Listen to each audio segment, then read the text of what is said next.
On voice வீடியோஸை like பண்ணுங்க, share பண்ணுங்க, சப்ஸ்கிரைப் பண்ணுங்க and மறந்துடாம பெல் பட்டனை பிரஸ் பண்ணுங்க. தமிழ் உறவுகளுக்கு வணக்கம். இன்று நம்மோடு இணைப்பில் இருப்பவர் the top political analyst from Texas, mister Texas Arun அவர்கள். வணக்கம் அருண், எப்படி இருக்கீங்க? வணக்கம் டாக்டர் கணேஷ். நீண்ட நாளுக்கு அப்புறம் சந்திக்கிறதுல ரொம்ப மகிழ்ச்சி. நீங்க நீண்ட நாள், கிட்டத்தட்ட 6 மாசம் ஆயிடுச்சு இல்லையா அருண்? நம்ம பேசியே 6 மாத காலம் ஆயிடுச்சு. பட் ஆனால் எனக்கு உங்ககிட்ட கேட்கறதுக்கு நிறைய கொஸ்டின்ஸ் இருக்கு. என்ன அப்படின்னா, முதல்ல நாம் தமிழர் கட்சி, சீமான் அவரோட கட்சியை நீங்கள் ஒரு மிகப்பெரிய ஒரு ஆதரவாளராக இருந்தீங்க.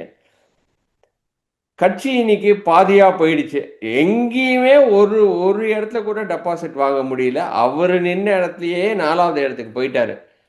இப்போ அதாவது விஜயோட கட்சிக்கு முன்னாடி அவர் கீழே விழுந்து பயங்கரமாக அடிபட்டுட்டாரு. எப்படி பார்க்குறீங்க முதல் கட்டமாக? நான் இந்த 2026 தேர்தல் முடிவுகளை நான் எப்படி பாக்குறேன் அப்படின்னா, இதுவரைக்கும் தமிழ்நாட்டுல இருந்த திராவிட கட்சிகள், திமுக, அதிமுகன்ற கட்சிகளை விரட்டுறதுக்கு நிறைய பேர் முயற்சி பண்ணாங்க. அந்த இருதுருவ அரசியலை உடைக்கிறதுக்கு நிறைய பேர் முயற்சி பண்ணாங்க. ஆரம்ப கட்ட காலத்துல நீங்க பாத்தீங்க அப்படின்னா, எல்லா கட்சிகளுமே அதிமுக, திமுகவை தவிர்த்து இருக்க எல்லா கட்சியுமே இந்த 2 கட்சிகளையும் குறை சொல்லிதான் களத்துக்குள்ள வந்தது. அதுக்கப்புறம் கால ஓட்டத்துல அது முடியாம போய் அவங்க கூட போய் கூட்டணி அமைச்சுக்கிறத நம்ம இது வரைக்கும் வழக்கமா பார்த்து வந்திருக்கோம். நீங்க ஐயா ராமதாஸ் அவர்கள் இருந்து, வைகோ அவர்கள் இருந்து, விஜயகாந்த் அவர்கள் இருந்து நீங்க பாத்தீங்கன்னா அதுதான் நடந்து வந்திருக்கு. சீமான் அவர்களும் அந்த இடத்துல முயற்சி பண்ணார். திமுக, அதிமுக உடைச்சு தமிழ் தேசியம்ங்கிற கருத்தியலை ஊண்டி வந்துடலாம் அப்படிங்கிற மாதிரி ஒரு முயற்சியை பண்ணாரு.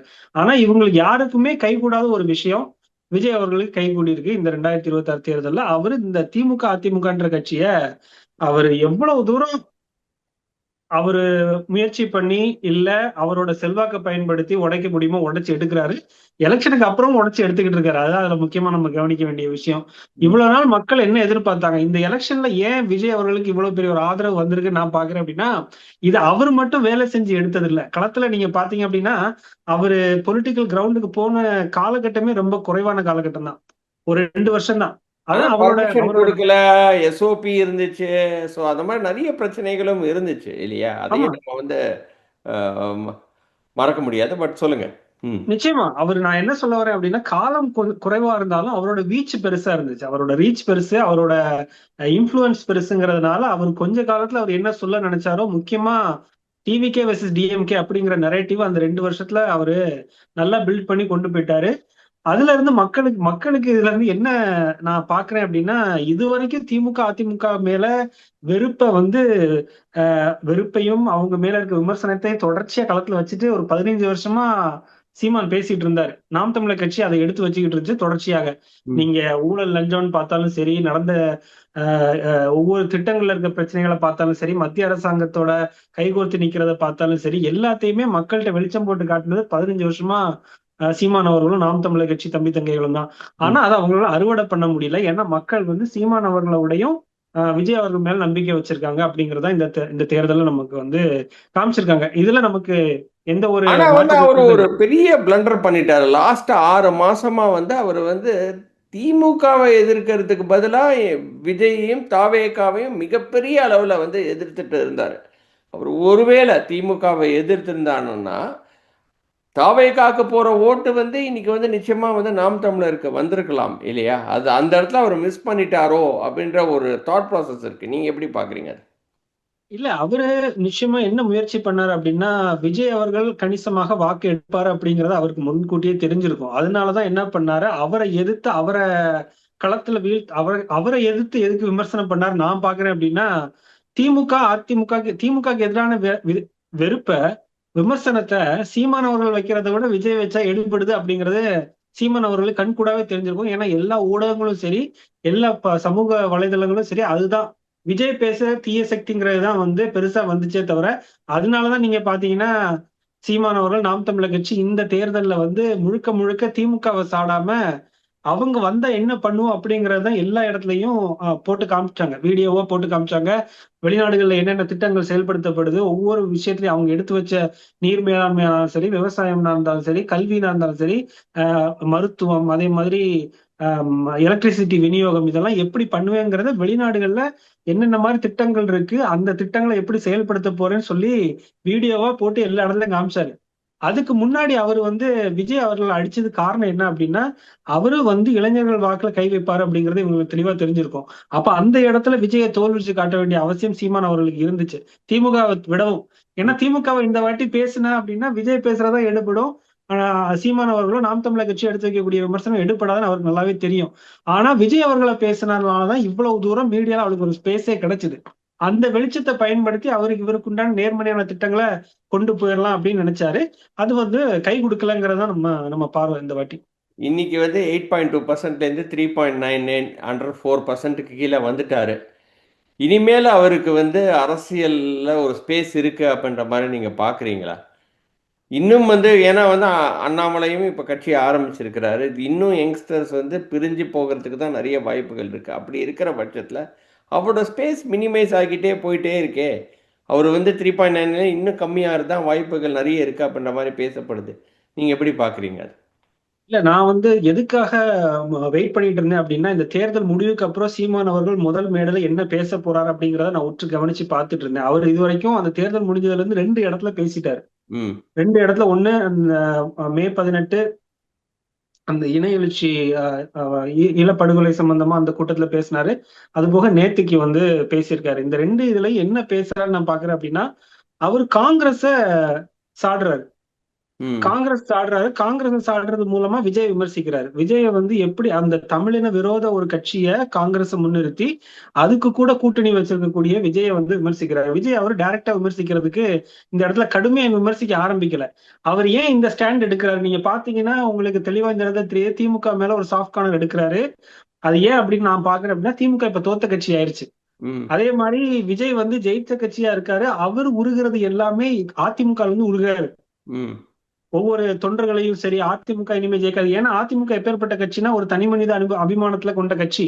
ம் அதனால அதே மாதிரி ஒரு தனி மனித பிம்பம், தனி மனித அபிமானமான விஜய்க்கு பின்னாடி போறதுக்கு அவங்களுக்கு எந்த ஒரு பிரச்சனையும் இருக்காது. நீங்க பாருங்க, பெரிய பெரிய முன்னாள் அமைச்சர்களே விஜய் பக்கத்துல போய் நிக்கிறாங்க. ஒரு தனி மனிதனை துதிப்பாடுறதுக்கு ரெடி ஆயிட்டாங்க, போய் நிக்கிறாங்கன்றத நம்ம இவ்வளவு நாள் எலெக்ஷன் முடிஞ்சதுல இருந்து பாக்குறோம். இவர் சீமான் அவர்கள் இந்த இடத்துல வந்து ஒரு நல்ல ஒரு பொலிட்டீஷியனா செயல்படுறாரு. எப்படி நான் உங்களுக்கு சொல்றேன், ஒரு நுட்பமான ஒரு விஷயத்தை அவர் எடுக்கிறாரு. டிஎம்கே வந்து ஒரு ஐடியாலஜிக்கல் பேஸ்ட் பார்ட்டி. ஆமா நீங்க அடிப்படையில அதை வந்து சீமான் அவர்களுக்கு ஏற்போ எதிர்ப்போ திராவிடங்கிறத எதிர்த்து பேசினாலும் ஒரு ஐடியாலஜிக்கல் பேஸ்ட் பார்ட்டி. அப்ப அந்த ஐடியாலஜிக்கல் பேஸ்ட் பார்ட்டில இருந்து விஜயால நிறைய காய்களை உருவ முடியாதுங்கிறத அவர் புரிஞ்சுக்கிறாரு.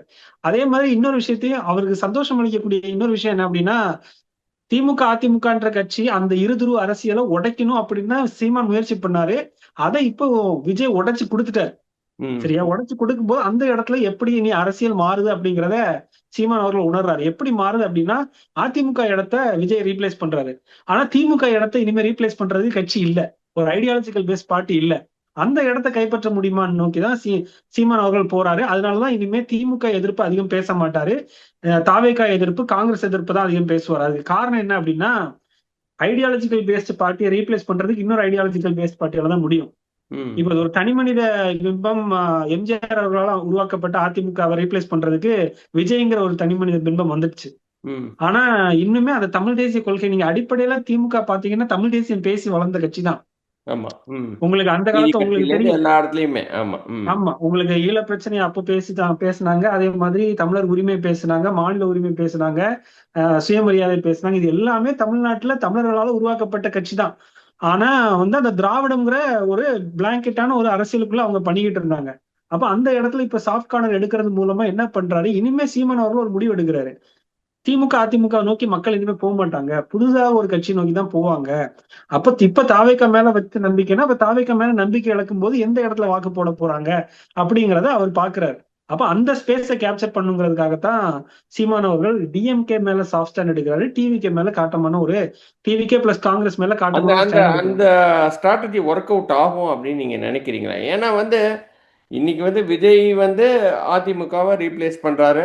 அதிமுக தலைவர் மிஸ்டர் இபிஎஸ் போய் பார்க்க கூட இல்லை, மற்றும் சிலர்னு தான் சொல்றாரே தவிர அவங்களுக்கு ஒரு ஸ்பேஸ் கூட கொடுக்கல.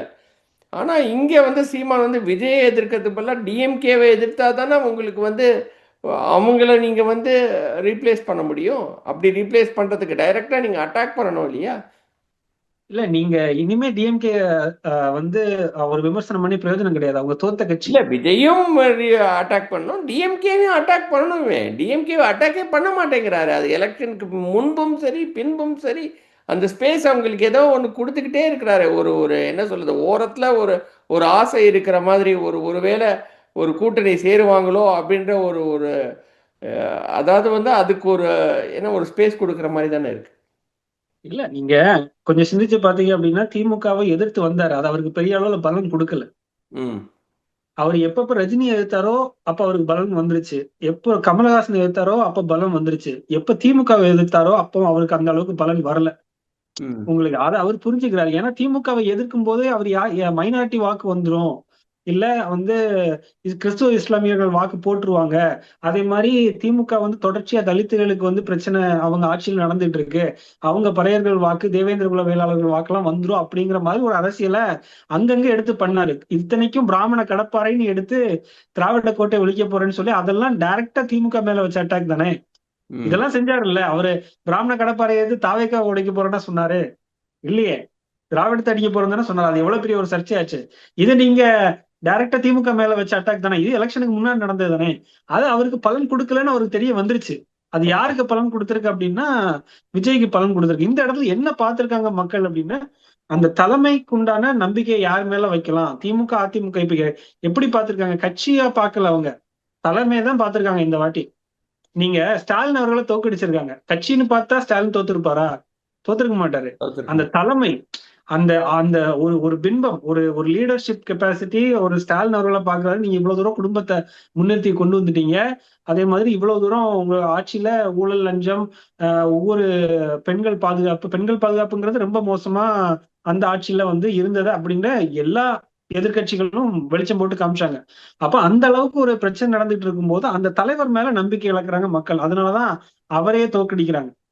ஓகே. உங்களுக்கு சொந்த தொகுதியிலே தோக்கடிக்கிறாங்க அப்படின்னா கட்சி சார்ந்து இல்ல, இது வந்து விஜய் சார்ந்து ஓட்டு போட்டிருக்காங்க. எடப்பாடி பழனிசாமி மொத்தமா கட்சியில இருந்து எல்லாரும் வெளியே அனுப்பிட்டே இருக்காரு. அவரு மேல நம்பிக்கை குறையுது. ஆனா நீங்க இத்தனைக்கும் பாத்தீங்கன்னா அதிமுக தான் இந்த இடத்துல ஓரளவு அவங்களோட வாக்குகளை ரீட்டைன் பண்ணிருக்காங்க. போன வாட்டி எடுத்ததோட 1% வாக்கு ஜாஸ்தியா வாங்கியிருக்காங்க. இது என்ன தெரிய வருது அப்படின்னா இனிமே இந்த கட்சி சார்ந்து ஓட்டு போட தயாரா இல்ல மக்கள். திமுக அதிமுக ஓட்டு போட தயாரா இல்ல. ஒரு தலைவர் மேல நம்பிக்கை வைக்கிறாங்க. எடப்பாடி அவர்கள் மேலயும் அவர் இருக்கக்கூடிய லோக்காலிட்டியில நம்பிக்கை வச்சிருக்காங்க. அப்போ நார்த் வந்து தமிழ்நாடு. சீமான் மேல நம்பிக்கை கம்மியாயிடுச்சுன்ற மாதிரி நம்ம பாக்குறதா நீங்க சொல்ற மாதிரி பார்த்தனா? ஆமா நிச்சயமா. அது ஏன் அப்படி நான் பாக்குறேன் அப்படின்னா அவர் மேல நம்பிக்கை நீங்க இந்த தலைவர்கள் ஸ்டாலின், விஜய், எடப்பாடி, சீமான் அவர்கள்னு பார்க்கும்போது ஆல்டர்னேட் போர்ஸா சீமான் அவர்களை பார்க்கும்போது விஜய் ஏன் பாக்குறாங்கன்னு நான் பொதுவா மக்கள்கிட்ட இது வரைக்கும் எலெக்ஷன்ல தோத்ததுக்கு அப்புறம் மக்கள்கிட்ட பார்த்த கருத்துகள், கேட்ட கருத்துகள், அவர் ஆதரிக்கக்கூடிய மக்கள் சொன்ன கருத்துக்கள்ல இருந்தே நான் என்ன உணர்றேன் அப்படின்னா அவங்க என்ன பாக்குறாங்க, இந்த அதாவது மேடைகள்ல மக்கள்கிட்ட வந்து அப்ரோச் பண்றதுல ஒரு வித்தியாசம் வேணும் சீமான் அவர்கள்ட்ட பாக்குறாங்க. அதாவது ஒரு காட்டமான சொற்களையோ இல்ல வந்து ஒரு என்ன சொல்றது, சில வார்த்தைகள்லாம் அவர் தூய தமிழ்ல அப்படியே வந்து அது ஒரு இதெல்லாம் கெட்ட வார்த்தை இல்லை அப்படிங்கிற மாதிரி பொது மேடையில பேசுவாரு சீமான் அவர். அதாவது தமிழ் பற்று மேல பேசுவாரு. ஆனா அதை வந்து காமன் பப்ளிக் எப்படி அதை கிரகிச்சுக்கிறாங்க, ஒரு வீட்டுல நம்ம குழந்தைகள்ட்ட அந்த மாதிரி பேசுவோமா, இல்ல வந்து பெற்றோர்கள் அவங்க குழந்தைகளோ இல்ல ஆசிரியர்கள் அவங்க மாணவர்கள்ட்ட இந்த மாதிரி வார்த்தைகளை பயன்படுத்துவாங்களா பொது மேடைகள் அப்படின்னு வரும்போது அந்த தலைமை பண்புக்கு உண்டான ஒரு ஸ்கேல் வந்து அவருக்கு வந்து விஜய் சீமான்னு பார்க்கும்போது விஜய்க்கு அதிகமா போகுது, சீமான் அவர்களுக்கு கொஞ்சம் கம்மியா போகுது. என்கிட்ட ஒருத்தங்க என்ன கேட்டாங்க அப்படின்னா அந்த அவர் ரொம்ப கோவப்பட்டு பேசுறாரு, மேடையில பேசுறாரு, அவர் இயல்புலயும் அப்படிதான் இருப்பாரா, அவரை இயல்புல தெரியாதவங்க, அதாவது ஊர் பக்கத்துல வளராதவங்க, சிட்டி பிராட்டப்ல வந்தவங்க, அவரோட கோவத்துல இருக்கக்கூடிய குணத்தை புரிஞ்சுக்க முடியாதவங்க எல்லாருக்குமே சீமான் அவர்களை ஏத்துக்கிறதுல ஒரு கடினமான ஒரு விஷயம் இருக்கும். இததான் நம்ம புரிஞ்சுக்கிட்டது. அதாவது கட்சியின் கொள்கையெல்லாம் சரியா இருக்கு, கட்சியின் உழைக்கிறதுக்கு அவ்வளவு உழைப்ப போட்டாங்க. எனக்கு பர்சனலாவே தெரியும் இந்த வாட்டி சீமான் அவர்கள் கட்சியில வந்து நாம் தமிழர் கட்சியில நின்ன வேட்பாளர்கள்லாம் அவ்வளவு உழைப்ப கொட்டினாங்க. நான் கன்னியாகுமரியில மரிய ஜெனிஃபர் ஹிம்லர் அவங்க இருந்து நத்தம் சிவசங்கரன், இடும்பவனும் கார்த்தின்னு சொல்லிட்டு பல பேர் பல இடத்துல அதே மாதிரி அந்த பொது விவாத மேடைகள்லயும் சரி. ஒருத்தங்க கூட ஒரு இடத்த கூட டெபாசிட் வாங்கலையே, கட்டுத்தொகை கூட வாங்க முடியாத நிலைமைக்கா வந்து போயிடுச்சு நாம் தமிழர் அப்படின்னு நினைக்கும் போதுதான் வந்து இவ்வளவு உழைத்து என்ன பிரயோஜனம் at the end of இல்ல அது உழைப்புக்கு பிரயோஜனம் அப்படின்னா அந்த உழைப்புக்கு உண்டான பலனை அவங்களால அறுவடை பண்ண முடியல. ஏன் அப்படிங்கிறதுக்கு உண்டான நான் இதைத்தான் நான் உங்களுக்கு சொல்றேன், எக்ஸ்பிளனேஷன் தான் நான் சொல்றேன். ஏன் அப்படின்னா அந்த கட்சியின் தலைமை மேல மக்கள் விஜய் மேல வச்ச அளவு நம்பிக்கை வந்து நாம் தமிழர் கட்சி மேல இன்னும் வைக்கல. அது ஏன் வைக்கல அப்படின்னா, அவங்க ஒண்ணு கட்சி இன்னும் ஆட்சிக்கு வர்றதுக்கு முன்னாடியே ஒரு எதிர்ப்பு வாக்கு வங்கி நாம் தமிழர் கட்சிக்கு இருக்கு. ஏன்னா அவங்க வந்து தமிழ் தேசியம் பேசுறதுனால பிறமொழியாளர்கள் எதிர்ப்பு அவங்க வந்து கட்சி வர்றதுக்கு முன்னாடியே அவங்களுக்கு வந்துருச்சு. ஒரு ஜனரஞ்சகமான அரசியலை பண்ணும்போது என்ன வரும் அப்படின்னா, உங்களுக்கு வந்து எல்லா இடத்துல இருந்தே வாக்கு கொண்டு வரணும். ம். அப்பதான் கட்சி வந்து ஜெயிக்கிறதுக்கு வாய்ப்பு இருக்கும் அப்படிங்கிற மாதிரி. அந்த ஜனரஞ்சகமான அரசியலை எடுத்துட்டு விஜய் வந்துட்டாரு உள்ள. அதே மாதிரி அவருக்கு இருந்த அந்த பெரிய அளவுக்கு உண்டான இன்ஃப்ளூயன்ஸும், ரீச்சும் வந்து மீடியா பிரசன்ஸ் எல்லாமே சீமான் அவர்களோட பல மடங்கு. மக்கள் இந்த இடத்துல என்ன நீங்க இன்னொரு விஷயம் முக்கியமா கவனிக்கணும் கணேஷ். யாருமே விஜய் வந்து ஆட்சியில வந்துருவாருன்னு கணிக்கவே இல்ல. ம். மேபி 1% ஆஃப் சர்வேஸ் அப்புறம் வந்து அரசியல் விமர்சகர்கள் வேணா ஆட்சிக்கு வருவாரு, இல்ல எதிர்க்கட்சியில வந்து உட்காருவாருன்னு ஒரு ஆளோ 2 பேரோ தான் சொன்னாங்க. மத்தபடி அக்ராஸ் த போர்ட் இவர் வந்து வாக்க பிரிப்பாரு, ஸ்டாலின் ஆட்சிக்கு வந்துருவான்னு சொன்னாங்க. மக்கள் திருப்பி ஸ்டாலின் வரக்கூடாதுன்னு முடிவு பண்ணிட்டாங்க. ம். உங்களுக்கு புரியுதா? அத வந்து முடிவு பண்ணதுக்கு அப்புறம் தான் என்ன யோசிச்சிருக்காங்க அப்படின்னா, சீமான் அவர்களுக்கோ, நான் சீமான் அவர்களுக்கு எடுத்த 8 விழுக்காடு வாக்கு அப்படியே நின்றும் நினைச்சேன். ஏன் நிக்கல அப்படிங்கிற காரணம் நான் பார்க்கிறேன் அப்படின்னா, இந்த வாட்டி ஓட்ட மாத்தி போட்டோம். சீமான் அவர்களுக்கு போட்டோம் அப்படின்னா, ஸ்டாலின் ஆட்சி திருப்பி வந்துருமோன்னு மக்கள் பயந்துட்டாங்க.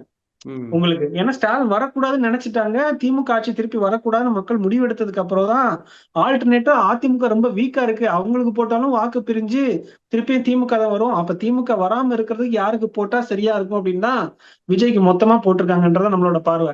இத சீமான் அவர்களையோ, நாம் தமிழர் கட்சியோ பிடிக்காம போட்ட வாக்குகளா நான் பார்க்கல.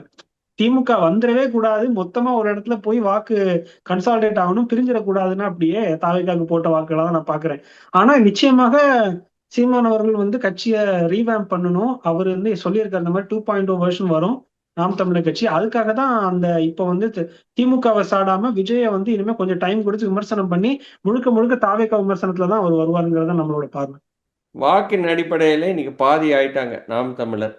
இனிமேல் ஆவது கூட்டணி வைப்பாரு அப்படின்ற மாதிரி நீங்க பார்க்குறீங்களா? கூட்டணி வைக்காமல் இப்ப வந்து போனானா, இனிமேல் கட்சியே இருக்காது.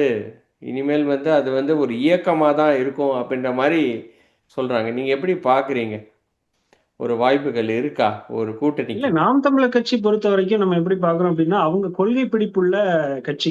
அவங்களுக்கு அந்த கொள்கையில இருந்து மாறுறதுக்கு அவங்களுக்கு உண்டான வாய்ப்புகள் ரொம்ப கம்மி. ஏன் நான் பார்க்கிறேன் அப்படின்னா, அவங்க கிட்ட இருக்கிற 4 விழுக்காடு வாக்குங்கிறது நீங்க சாதாரண வாக்கு இல்ல. 4 விழுக்காடு வாக்குமே பெரிய அளவு ஒரு ஒரு தன்மை உள்ள வாக்கு. ஒரு பொலிட்டிக்கல் யூட்டிலிட்டி ம். அந்த இடத்துக்கு இருக்கும். நீங்க ஏன்னு பார்த்தீங்கன்னா, இன்னொரு இன்னொரு விஷயம் நான் உங்களுக்கு என்ன சொல்றேன் அப்படின்னா, விசிகாவோ இல்ல 2 விழுக்காடு வாக்கு வச்சிருக்கிற, 3 விழுக்காடு வாக்கு வச்சிருக்க கட்சிக்கெல்லாம் இப்போ ஒரு வாழ்வு வந்திருக்கு நீங்க பார்க்குறீங்க. ம். அப்ப பொலிட்டிக்கல் யூட்டிலிட்டி உங்க கையில எவ்வளவு வாக்கு இருக்கோ, அந்த வாக்குக்கு உண்டான யூட்டிலிட்டி வரும்போது நீங்க கரெக்ட்டா அந்த இடத்துல நிக்கணும். ம். அதுதான் நாம் தமிழர் கட்சி இனிமே பார்க்க வேண்டிய விஷயமா இருக்கும். அதுக்கு கூட்டணி தான் சரியான வாய்ப்புன்னா, யாரோட கூட்டணி வைக்கலாம்? நீங்க பொது வேட்பாளரா அவர் வர்றதுக்கு வாய்ப்பு இருக்குன்ற வேற இந்த இடைத்தேர்தல்ல சொல்லிக்கிட்டு இருக்காங்க. அப்ப மத்த கட்சிகள் வந்து சீமான் அவர்களை ஏத்துக்கிறதுக்கு தயாராயிட்டாங்க அப்படின்னா, அப்போ நாம் தமிழர் கட்சிக்கும் சீமான் அவர்களும் பொதுமக்களிடமே ஒரு ஏற்பு வரும். ம். உங்களுக்கு மத்த கட்சிகள் இதுவரைக்கும் சாடி வந்தாங்க சீமான் அவர்களை. இனிமே அவர் ஒரு பொதுத் தலைவரா முன்னிறுத்தினாங்க அப்படின்னா, அந்த இடத்துல ஏற்பு வருங்கிறத நம்மளோட பார்வை. அப்போ ஒரு ஒரு கூட்டணிக்கு ஒரு வாய்ப்பு இருக்கு அப்படின்ற மாரி தான் நீங்க வந்து உங்களோட தாட் ப்ராசஸ் இருக்கு. மேபி இன் த நியர் ஆமா, ஃபியூச்சர். ஆமா. நான் என்ன நினைச்சிட்டு இருந்தேன், எனக்கு முன்னாடியே நான் உங்கள்ட்ட என்ன சொல்லியிருப்பேன் அப்படின்னா, அ அவருக்கு வாக்கு ஏற ஏற அவர் எவ்வளவு தூரம் ஏத்த முடியுமோ அதுதான் பார்ப்பாரு. எப்ப வாக்கு கம்மியாகுதோ அப்ப கூட்டணிக்கு உண்டான விஷயங்கள பத்தி யோசிப்பாரு அப்படின்னு நான் உங்களுக்கு முன்னாடியே சொல்லியிருந்தேன். இந்த இடத்துல அந்த யோசனை நிச்சயமா சீமான் அவர்களுக்கும் வந்திருக்கும். சரி, ஓகே. சூப்பர். இந்த ஒரு ஃபர்ஸ்ட் பார்ட்ட விட்டுட்டு 2வது பார்ட்டுக்கு வருவோம். இன்னைக்கு வந்து மிஸ்டர் விஜய் 108 சீட்டு வாங்கி இன்னைக்கு வந்து தனிப்பெரும் கட்சியா வந்து வளர்ந்து நிக்கிறாரு. ஒரு பிரம்மாண்டமா வந்து எல்லாருக்கும் முன்னாடி தமிழ்நாட்டுக்கே வந்து அதிர்ச்சி அடைய வைக்கிற அளவுக்கு வந்து நிக்கிறாரு. எப்படி பார்க்குறீங்க? இல்ல யாருமே இந்த எதிர்பார்க்கல. நானே இந்த இந்த கொஞ்சம் வெற்றிய நீங்க வந்து எதிர்பார்த்தீங்களா? இல்ல நானே பொலிட்டிக்கல் யூட்டிலிட்டி வந்து இந்த அளவுக்கு இந்த வெற்றி வருவாரு அப்படின்னு நான் எதிர்பார்க்கல.